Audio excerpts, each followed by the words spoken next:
Field by field, Mazex is bringing Canadian seed to farmers across Canada. Mazex is your source for high-performance soybeans and grain, silage, and grazing corn hybrids. Visit mazex.com to find your local Mazex representative. I am your host for this Agronomic Monday, Lindsay Smith, and joining me, as always, it's our resident agronomist, Pete Johnson. Pete, Agricor put some numbers out. So this is for those who aren't in Ontario. This is our crop insurance program. Our RMP goes through Agricor, but Agricor collects lots of data that is very interesting to look through. What did the numbers tell us, Pete, about our perhaps lesser of the crops as far as acreage goes? Well, I think, Lindsay, that the reality is we're able to grow corn and soybeans and winter wheat better and better throughout the cooler regions of the province. So, we have growers. I did a field day up at Rainy River, Emo area, and even in that area, which is pretty short season, when things go right, they can grow 160 bushel corn. And if they can grow 160 bushel corn, why would they grow barley? Or why would they grow oats? And so that's exactly what the numbers show us. So in Agricor, they do mixed grain, or I think spring grain they call it, but it's neither straight barley or straight oats. They do barley, spring barley, they do spring oat, and they do spring wheat. And when I first started back in the 80s, barley would be, 350,000 acres. Oats would be 200,000 acres, something like that.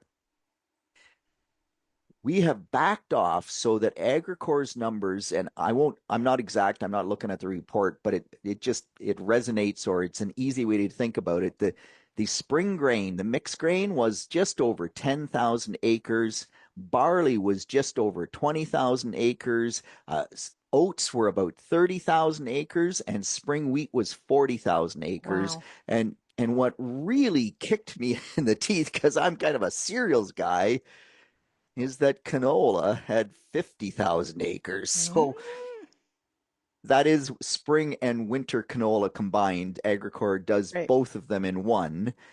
So I think if you looked at either, they wouldn't maybe beat spring wheat. But yeah, the acres of spring crops has dropped off dramatically, and it makes sense because we are getting warmer.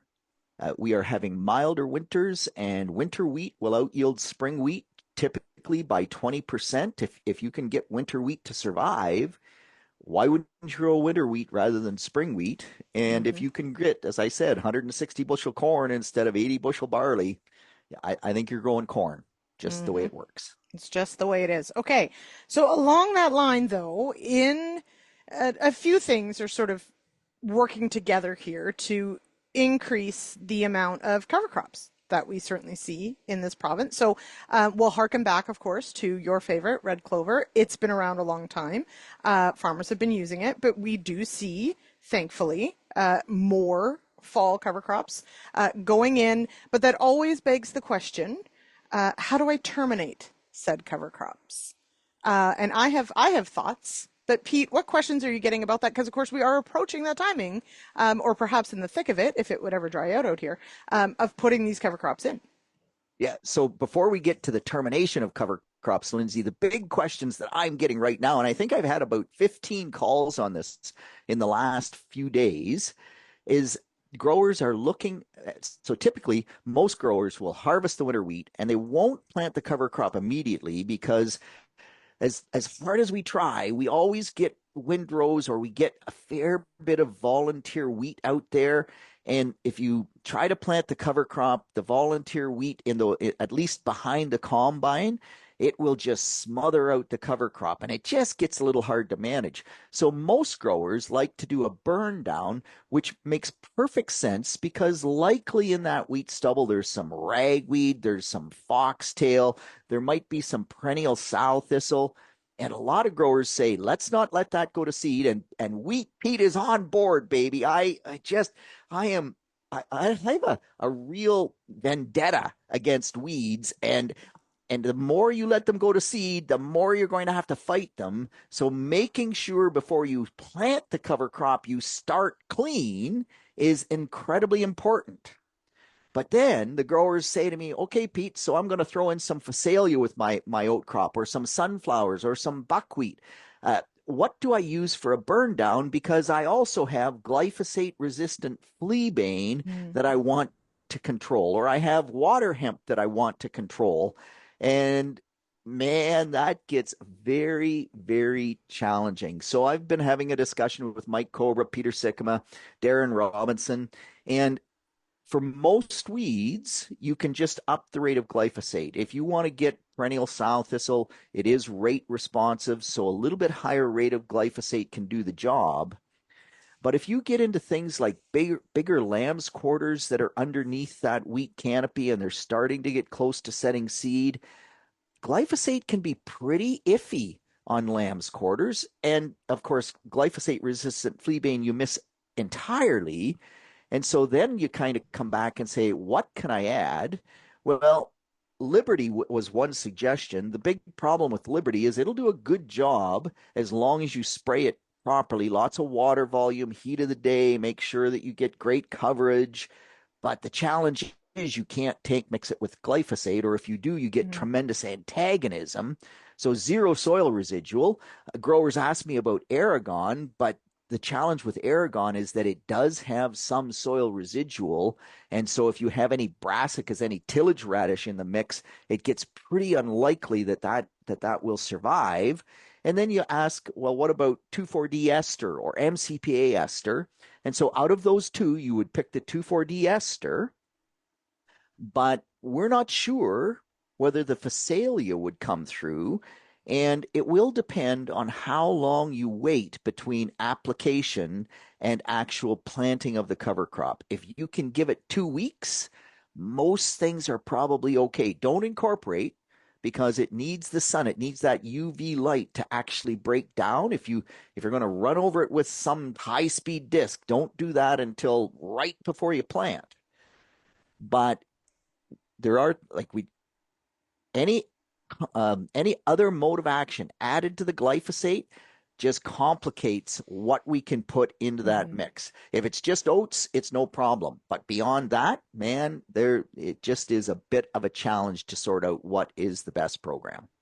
Okay, and touching on that, although here we are, we're mid-August, so depending on where you are, we've had, Pete, some incredibly open falls. And so those that have gone in even maybe a little late with cover crops, excuse me, have managed some pretty incredible biomass because we've just had those open falls. We're not guaranteed that open fall, right? So the longer you leave it, the more time you have to think, okay, what can I get up and growing that's going to keep my soil in place, cycle some nutrients, maybe outcompete some weeds. So think about your goals there. And then the other thing is, of course, and this is another whole subject, so we'll maybe save it for another day, is if you plant something that you hope nature will kill, what do you do when nature doesn't kill it?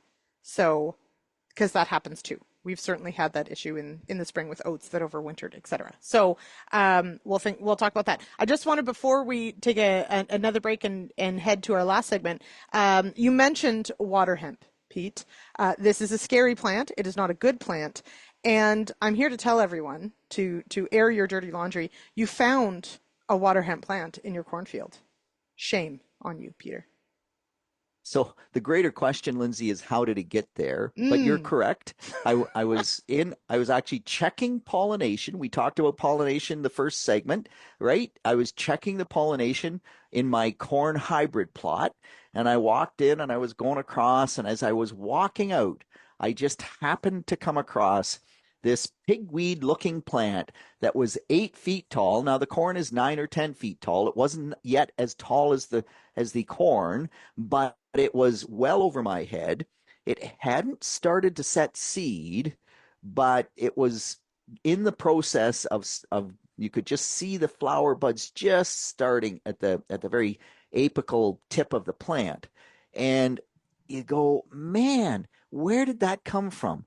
So there is water hemp in my area now, and my best guess is that a bird must have dropped that seed there, and I know for sure that that particular plant is group 2 and group 9 resistant, because we went through and cleaned that field up with glyphosate and permit. I had a little bit of nutsedge coming. Permit, of course, is the best on nutsedge. I thought, let's get on top of it before it becomes a big problem. And neither of those herbicides killed that water hemp plant. So yes, if you are out driving past your field and you see anything that looks like a pigweed plant that you just say, why is that there? Stop the truck or the car, or the van, whatever, get out of the vehicle, walk into the field, pull that plant out, and save yourself a whole lot of aggravation moving forward. This fight against resistant weeds, water hemp, at least the seeds are not wind blown. With fleabane, if your neighbor has it, you have it. With water hemp, it will be either tillage equipment or combines or birds that likely spread it. In my case, I do my own tillage. I have my own tillage equipment. I have my own combine. So birds is about the only place I think that could come from. Yeah, very likely. So there you have it, folks. Weird pigweeds. Pull them. And did you burn it? Because that's what I would do. And I would giggle while I did it, just as I do. Yeah, no, I didn't need to burn it. It didn't have any seed, but I did, chop it into some smaller pieces to make sure that nothing could ever go to seed. And then I took it and I put it in the garbage to send to the dump. Okay. So I'm spiteful, so I would have burned it out of spite. So there you go. There are certain weeds we just hate. Okay. And water hemp is one of them. So good tip there when you're out scouting, look for other things too, not just what you're in there for.